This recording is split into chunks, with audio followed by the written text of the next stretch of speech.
కృపావార్త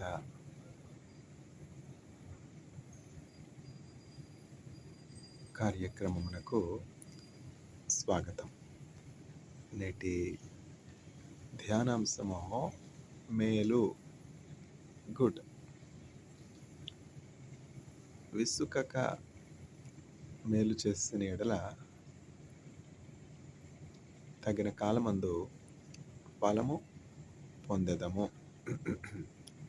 do good without ceasing, without complaining.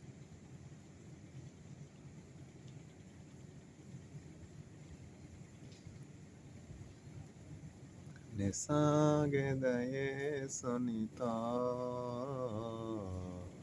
నా జీవిత కాలమంతా, నెసాగెదయే సునితో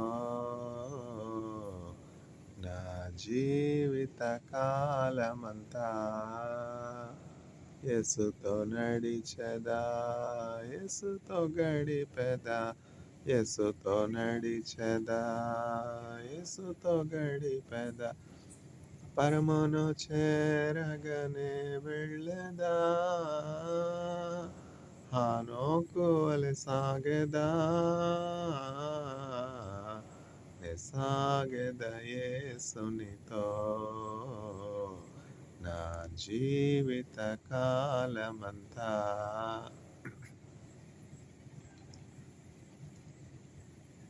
లోకపు శ్రమలు నన్నెదిరించిన, కఠినులు రాళ్లతో హింసించిన, స్టెఫెను వలె సాగెదా, నెసాగెదా యేసునితో నా జీవిత కాలమంతా. వెనుక శత్రువు వెంటాడినను, వెనుక శత్రువు వెంటాడినను, ముందు సముద్రము ఎదురొచ్చిన, మోషే వలె సాగెదా, నెసాగెదా యేసునితో నా జీవిత కాలమంతా. నెసాగెదా యేసునితో నా జీవిత కాలమంతా. తల్లి విడచిన, తండ్రి మరచిన, తల్లి విడచిన, తండ్రి మరచిన, బంధువులే నన్ను వెలివేసిన, బలవంతునితో సాగెదా, నెసాగెదా యేసునితో నా జీవిత కాలమంతా. నెసాగెదా యేసునితో నా జీవిత కాలమంతా.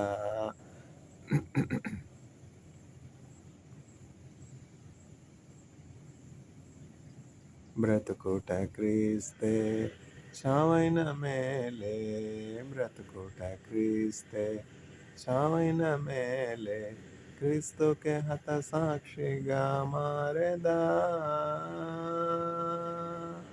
పౌలు వలె సాగెదా, నెసాగెదా యేసునితో నా జీవిత కాలమంతా. యేసుతో నడిచెదా, యేసుతో గడిపెదా, యేసుతో నడిచెదా, యేసుతో గడిపెదా, పరమును చేరగనే వెళ్ళెదా, హానోకు వలె సాగెదా, నెసాగెదా యేసునితో నా జీవిత కాలమంతా. నెసాగెదా యేసునితో నా జీవిత కాలమంతా. మేలు, గుడ్. విసుకక మేలు చేసిన ఎడల తగిన కాలమందు ఫలము పొందుదురు. If you do good without complaining, without ceasing, you will receive the fruit in due time.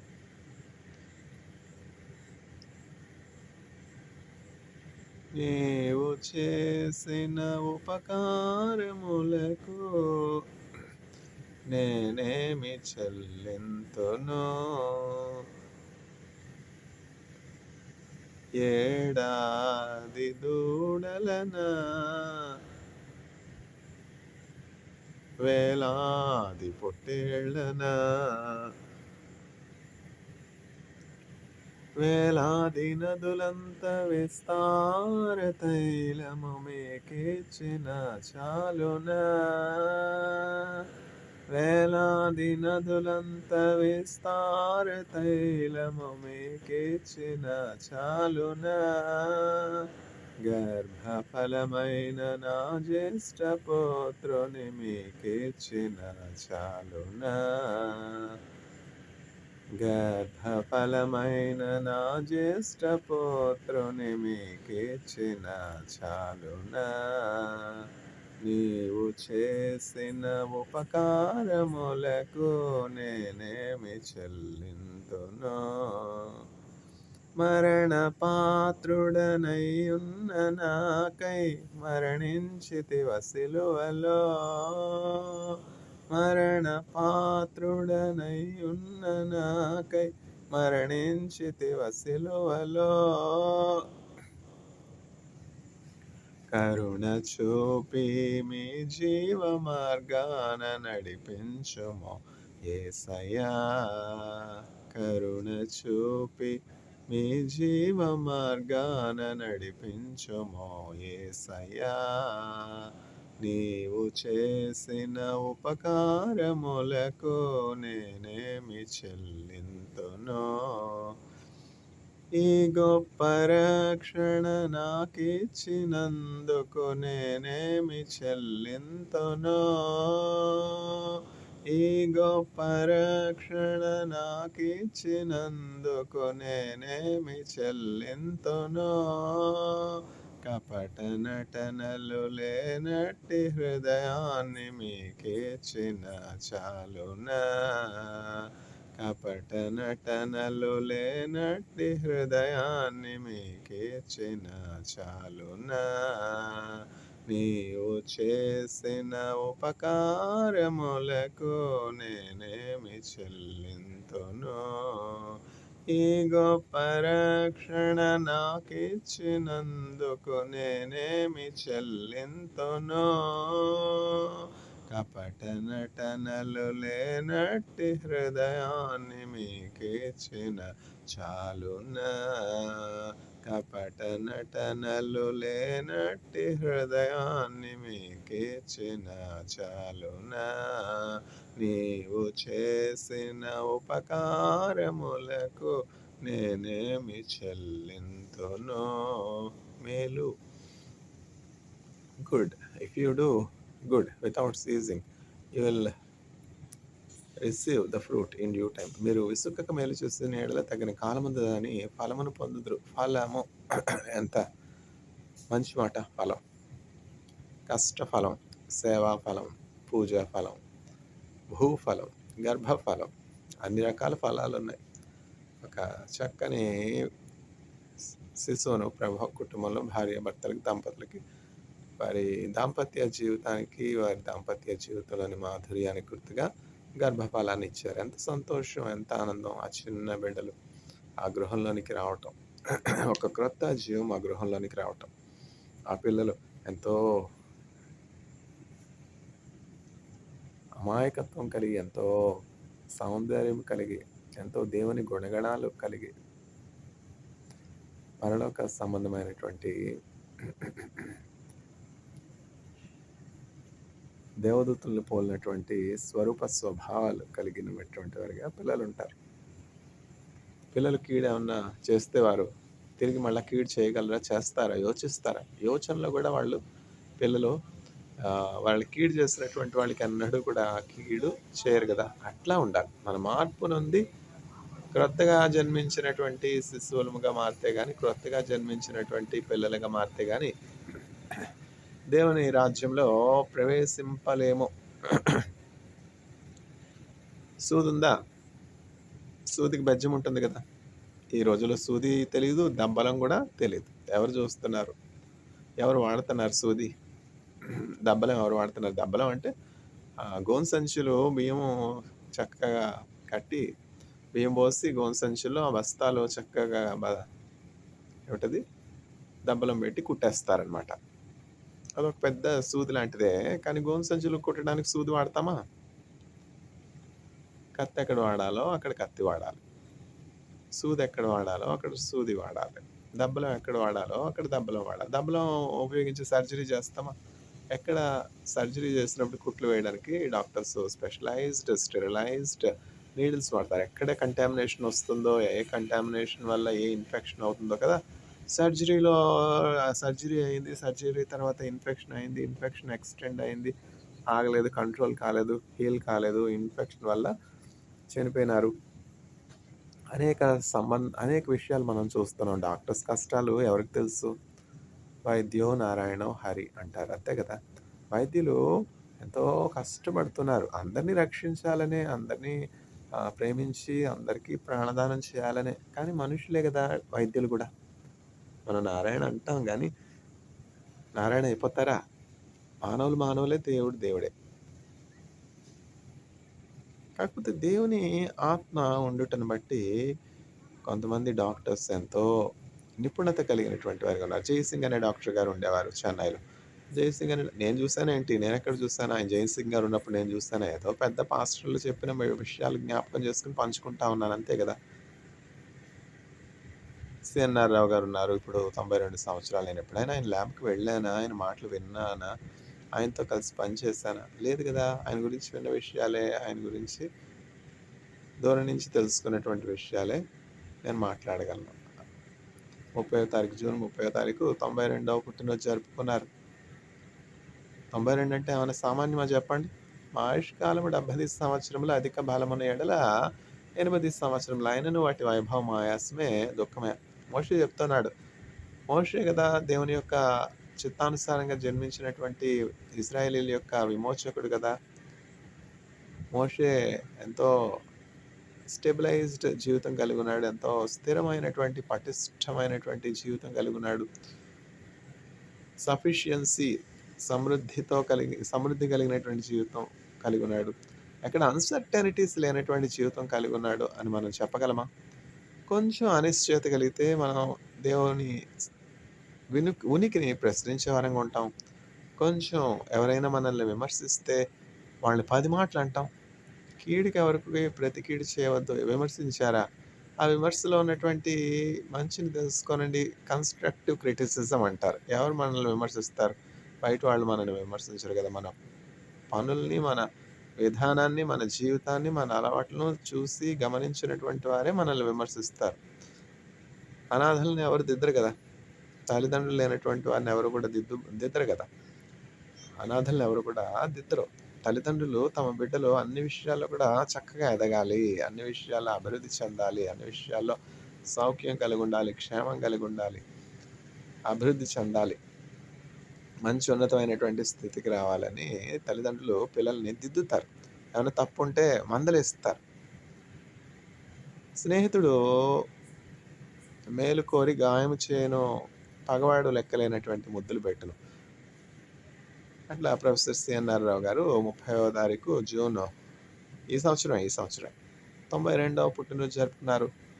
ఆయనకి పుట్టినరోజు విషెస్ చెప్తే ఆ ఈమెయిల్‌కి చక్కగా రిప్లై కూడా ఇచ్చారనమాట. రిప్లై అంటే ఆయన ఇవ్వకపోవచ్చు. ఎవరిచ్చారో మనకు తెలీదు. కానీ ఆయన్ని సంప్రదించకుండా రిప్లై ఇవ్వరు కదా! పలానా ఇంద్రనీలు మీకు పుట్టినరోజు శుభాకాంక్షలు చెప్పాడు ప్రొఫెసర్ గారు. ఏం రాయమంటారు? థ్యాంక్స్ చెప్పు అని చెప్పి ఆయన సెక్రటరీకి చెప్తారు. సెక్రటరీస్ ఉంటారు కదా ప్రొఫెసర్స్. ఇప్పుడు 92 సంవత్సరాల్లో వాళ్ళు ఈమెయిల్ యాక్సెస్ చేసుకోవడం, ఈమెయిల్ చదవడం, వాళ్ళు సొంతంగా రిప్లై ఇవ్వడం కష్టం కదా! ఇప్పుడు పౌలు ఉన్నారు. పౌలు ఎవరు? దేవుని యొక్క అపోస్తలుడైనటువంటి పౌలున్నాడు.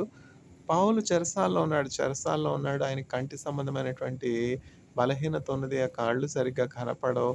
అట్లాంటి పరిస్థితుల్లో ఎట్లా రాయగలడు? ఇప్పుడంటే మనకి చాలా సౌకర్యాలున్నాయి కదా! ఏమన్నా రాయాలంటే మనకేం కష్టం లేదు.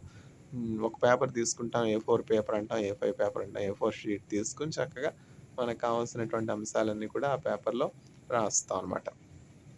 మన అనుభవాలన్నీ కూడా ఆ లెటర్‌లో పంచుకుంటాం.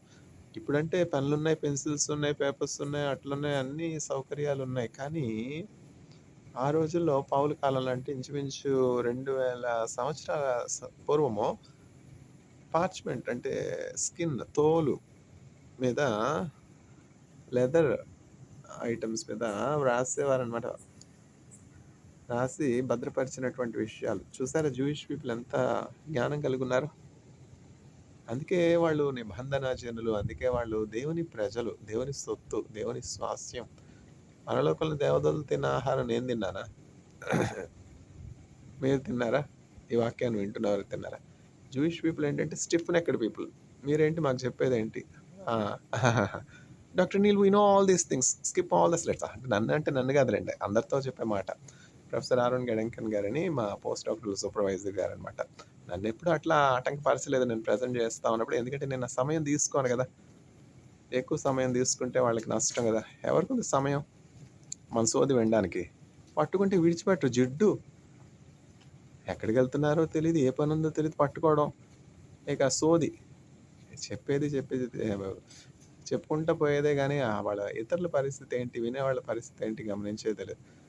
ప్రొఫెసర్ అరుణ్ గడంకన్ గారు ఎవరన్నా సెమినార్ ఇస్తున్నప్పుడు scholars we know all these things. Skip come to the results. అంతే కదా! లెంథీ ఇంట్రడక్షన్స్ ఎందుకు చెప్పేవాడికి వినేవాడి లోపు అట్లా ఫారినర్స్ వెంటనే మనం ఏం చెప్తున్నామో వాళ్ళు అర్థం చేసుకుంటారు. చాలా స్మార్ట్‌గా ఉంటారు. ఎంత చెట్టుకి అంతే గాలి. ఎందుకంటే వాళ్ళకున్నటువంటి సౌకర్యాలను బట్టి వాళ్ళు స్మార్ట్‌గా ఉండక ఇండియన్స్ స్మార్ట్‌గా ఉంటారా? ఇండియాలో అనేకమైనటువంటి ఆటంకాల మధ్య, అవరోధాల మధ్య, కష్టాల మధ్య ఒక్కొక్క ఇండియన్ కూడా ఉన్నతమైనటువంటి శిఖరాలు అధిరోహిస్తూ ఉన్నాడు. ఇప్పుడు ఒక ప్రొఫెసర్ గారు ఉన్నారు. ఐఐటీలో ప్రొఫెసర్ గారు ఉన్నారంటే వాళ్ళ కష్టం ఎవరికి తెలుసు? ఐఐటీలో ప్రొఫెసరా అంటాం మనం. కానీ వాళ్ళు ఎంత కష్టపడి ఆ స్థితికొచ్చారో ఎవరికీ తెలీదు. అట్లా ప్రొఫెసర్ సిఎన్ఆర్ రావు గారు 92వ జన్మదినం జరుపుకున్నారనమాట. మా ఆయుష్కాలం 70 సంవత్సరముల అధిక బలమున్న యెడల 80 సంవత్సరముల ఆయమన్నను వాటి వైభవం ఆయాసమే దుఃఖమే అని చెప్తున్నారు. ఇక్కడ ప్రొఫెసర్ సిఎన్ఆర్ రావు గారిని ఒక విలేకరి అంటే జర్నలిస్ట్ ఇట్లా అడిగారనమాట. మీరు ఎప్పుడు కూడా చాలా యాక్టివ్‌గా ఉంటారు. ఎప్పుడు కూడా చాలా సంతోషంగా ఉంటారు. ఎక్కడ వృద్ధాప్య ఛాయలు ఏం కనబడట్లేదు. 90 ఏళ్ళు ఇట్లా అంటే పూర్వం ఇప్పుడు కాదు. ఈ సంవత్సరం చేసిన ఇంటర్వ్యూ కాదు. పూర్వం రికార్డ్స్ ఉంటాయి కదా! ఇప్పుడు నేను యూట్యూబ్‌లో వర్తమానం ఎందుకు చెప్తున్నాను? నేనేమన్నా డబ్బులు ఖర్చు పెట్టాలా? Of course time is money. Time spend చేస్తాను నేను. ఎందుకంటే అయ్యో! సువార్త ప్రకటించకపోయిన యెడల నాకు శ్రమ. నాకు తెలిసిన విషయాలు చెప్పుకోకపోతే ఎట్లా? జూయిష్ పీపుల్ ప్రత్యేకత ఏంటంటే వాళ్ళు జనరేషన్ ఆఫ్టర్ జనరేషన్ వారి యొక్క అనుభవాలు తమ నెక్స్ట్ జనరేషన్‌కి పాస్ చేసేస్తా ఉంటారనమాట. ఎవరెక్కడున్నా కూడా షబ్బాత్ సమయానికంటే వీకెండ్ అంటాం కదా! వీకెండ్ ఎప్పుడు స్టార్ట్ అవుతుంది? Friday sundown to Saturday sundown. ఈ సబ్బాత్ టైంలో మాత్రం జూయిష్ పీపుల్ అందరూ కూడా సబ్బాత్ క్యాండిల్ లైట్ చేస్తారు. ఫ్రైడే, ఫ్రైడే ఈవినింగ్ చక్కగా సబ్బాత్ క్యాండిల్ లైట్ చేసి తర్వాత షబ్బాత్ మీల్ ఉంటుందనమాట. చక్కగా సబ్బాత్ ఎంతో ఆహ్, జూయిష్ నేషన్ ప్రత్యేకత ఏంటంటే సబ్బాతే. బైబిల్ గ్రంథంలో మరి ఏ ఇతర నేషన్ కూడా సబ్బాత్‌న అట్లా ఆచరించినట్లుగా మనం చూడము. అట్లా యూదులు ఆచరించే పండుగలు మనం ఇతర దేశాలు గాని, ఇతర విశ్వాసులు గాని ఆచరించడం మనం చూడం. ఎక్కడ? పస్కా పండుగ. పస్కా పండుగ ఏమన్నా సాధారణమైనటువంటి పండుగ? 400 సంవత్సరాల బానిసత్వం నుంచి దేవుడు వాళ్ళని విడిపించారు. 400 సంవత్సరాలే 4 దినాలు తట్టుకోలేం కష్టం. దేవుడిని ప్రశ్నిస్తాం, దేవుడిని విమర్శిస్తాం. అట్లనే ఈ యూదులందరూ కూడా 6,00,000 కాల్బలం ఇజ్రాయెల్ దేశం రావాలని, వాగ్దాన భూమికి రావాలని అప్పుడు కానాన్ దేశం. అప్పుడు ఇజ్రాయెల్ కాదు. ఇజ్రాయెల్ ఎప్పుడైంది? దేవుని వాగ్దానం పొందుకున్నాక అయింది. దేవుడు యాకోబుని ఆశీర్వదించారనమాట. దేవుడు యాకోబుని ఆశీర్వదించి ఏం చెప్పారంటే, "నీ తర్వాత నీ సంతతిని నేను ఆశీర్వదిస్తాను. నీకును నీ పేరు యాకోబు గాదు గానీ, నీ పేరు ఇజ్రాయేలే. నువ్వు రాకుమారుడి వలె ఉంటావు" అని చెప్పి యాకోబును దేవుడు ఏం చేశాడు? ఇజ్రాయేల్‌గా మార్చాడు. అట్లా ఒక ఎన్హాన్స్‌డ్ హ్యూమన్ ఎన్హాన్స్‌మెంట్ టెక్నాలజీస్ అంటాం గదా! ఇప్పుడు మనం human enhancement technologies, genome editing అన్నీ చూస్తా ఉన్నాం. యాకోబుని మనం చూసినట్లయితే యాకోబు పొడలు పొడలు, చారలు చారలు, చుక్కలు చుక్కలు కావాల్సినటువంటి గొర్రెలు కావాలంటే అట్లాంటి గొర్రెలు వచ్చేలాగా ట్రిక్స్ చేసేవాడనమాట. హ్యూమన్ ఎన్హాన్స్‌మెంట్ టెక్నాలజీస్ అని ఇప్పుడు మనం అంటా ఉన్నాం. జీనోమ్ ఎడిటింగ్ చాలా ఎంతో సింపుల్‌గా యాకోబు చేసాడు. ఎవరు నేర్పారు? ఎవరు నేర్పారు? ఒక ప్రత్యేకమైనటువంటి చెట్టు కొమ్మని తీసుకున్నాడు. ఆ చెట్టు కొమ్మ గొర్రెలు సూడు కడుతున్నప్పుడు గర్భం ధరిస్తూ ఉన్నప్పుడు నీళ్ళు తాగడానికి నీటి కొలను దగ్గరికి లేకపోతే ఆ పాత్రలు బావి దగ్గరికి వచ్చినప్పుడు వాటి ముందు చువ్వలు పెట్టేవాడనమాట. ఆ చువ్వలు యొక్క చర్మం ఒలిచినట్లయితే ప్లెయిన్‌గా కావాలంటే ప్లెయిన్, తర్వాత చుక్కలుగా కావాలంటే చుక్కలు, పొడలుగా కావాలంటే పొడలు, వాటి యొక్క అపియరెన్స్ అనమాట. అవి ఏ రీతిగా మనకు కనబడాలి. దాన్ని కూడా ఇంజినీర్ చేస్తా ఉన్నాడు యాకోబు. ఇప్పుడు మనం హ్యూమన్ ఎన్హాన్స్‌మెంట్ టెక్నాలజీస్ ఇవన్నిటితో మనకు కావాల్సినటువంటి క్వాలిటీస్‌తో, మనకు కావాల్సినటువంటి కలర్‌తో, మనకు కావాల్సినటువంటి వైవిధ్యమైనటువంటి డిజైన్స్‌తో ఏ జంతువు కావాలన్నా మనం పొందుకోగలం. కానీ ఆ రోజుల్లో చూడండి అది దేవుని మీద మనం ఆధారపడినప్పుడు, దేవుని జ్ఞానం పొందుకున్నప్పుడు మనం అట్లాంటి గొప్ప కార్యాలు, అద్భుత కార్యాలు చేస్తాం. అంటే ఏం జరిగిందంటే అతని మామ లాబాను అతన్ని మోసగిస్తా ఉన్నాడనమాట. 10 సార్లు జీతం మార్చాడు. 10 సార్లు జీతం మార్చాడు. యాకోబు జీవితం ఏమైనా కష్టం లేకుండా ఉందా? మోషే జీవితం ఏమైనా కష్టం లేకుండా ఉన్నదా? మనం ఈ లోకంలో జీవించినంత కాలం శ్రమలుంటాయి, కష్టాలుంటాయి, ఇబ్బందులుంటాయి. అవన్నీ కూడా జయించి అత్యున్నతమైనటువంటి పరలోకానికి మనం చేరుకోవాలి. మేలు, గుడ్. వాక్యం ఏంటి మూల? వాక్యం ఏంటి ఈరోజు? విసుకక మేలు చేస్తున్న ఎడల తగిన కాలమందు మీరు ఫలం పొందుదురు. కొన్ని ఉదాహరణలు చెప్పుకోవచ్చు. విసుకక. ఒకసారి మోషేకి విసుగుదల వచ్చేసింది. ఏమని చెప్పి శపించాడు. ఆ విసుగులో, ఆ కోపంలో మోషే ఏమని చెప్పాడంటే, ద్రోహులారా, మీకు దేవుడు నీళ్ళు ఇవ్వలేకపోతాడా? ఇవ్వలేడా అని అనుకుంటున్నారు. ఇంత గోల చేస్తా ఉన్నారు. కంఠాలు పైకెత్తి ఎవరికి ఇష్టం వచ్చినట్లు వాళ్ళు ఇట్లా జీవిస్తూ ఉన్నారని చెప్పి మోషే ఒకసారి వాళ్ళని ద్రోహులారా అని చెప్పి దూషించాడు. ఆ దూషణ మాటను బట్టి దేవునికి ఎంతో బాధ కలిగింది. దేవుని రూపంలో సృజించబడినటువంటి వారిని, దేవుని ప్రజలు మనల్ని శపించవచ్చా? శపించకూడదు. తర్వాత బండతో మాట్లాడని దేవుడు మోషేతో చెప్తే బండతో మాట్లాడడం మానేసి ఆ ఉద్రేకంలో, ఆ కోపంలో దేవుని నామాన్ని వీళ్ళు అవమానిస్తున్నారే అని చెప్పి ఆ బాధను పంచుకుంటూ, ఆ బాధను వెళ్ళగొట్టుకుంటూ శపించినప్పుడు అది దేవునికి ఎంతో బాధను కలిగజేసింది. నేను దీవించినటువంటి అబ్రహాం సంతతిని శపించడం ఏంటి? ద్రోహులారా అనడం ఏంటి? అందుకని చెప్పి దేవునికి కలిగినటువంటి సహనం మనం కూడా కలిగి ఉండాలి. కీడుకి ఎవరికి కూడా ప్రతికీడు చేయకూడదు. వాళ్ళు చేసింది మేలని ఎవరు అనరు. ఆ ఇజ్రాయేలీలు ఎంతో ఆయాసాన్ని కలుగజేస్తూ ఉన్నారు. మోషే మిక్కిలి సాత్వికుడు ఉన్నాడు. అట్లాంటి సాత్వికుడు ఉన్నటువంటి వ్యక్తికి ఇంకా బాధ కలిగిస్తే ఎట్లా? కావాలని, బాధ. ఎందుకంటే సాతానుడు వాళ్ళలో దూరి మోషేని ఇంకా వేధిస్తూ, బాధిస్తూ ఉన్న సమయంలో ద్రోహులారా అని చెప్పి తిట్టాడు. ఆ తిట్టడాన్ని బట్టి దేవునికి ఎంతో దుఃఖం కలిగి ఇంకా నో మోర్ ఎస్టెప్. ఒక్క అడుగు కూడా నువ్వు వేయడానికి వీల్లేదు. నువ్వు వాగ్దాన భూమికి వెళ్ళవు. నువ్వు ఇక్కడే సమాధి చేయబడతావు అని చెప్పి మోషే అక్కడ సమాధి చేయబడడం మనం చూస్తున్నాం. అట్లా మన కాలగతులు దేవుని చేతిలో ఉన్నాయన్నమాట. ఎవరికి కూడా కీడుకి ప్రతి కీడు చేయకూడదు. తగిన కాలం ముందు మీరు ఫలం పొందుకున్నట్లు ఎవరికి కీడునకు ప్రతి కీడు చేయకుండా చూసుకునేది.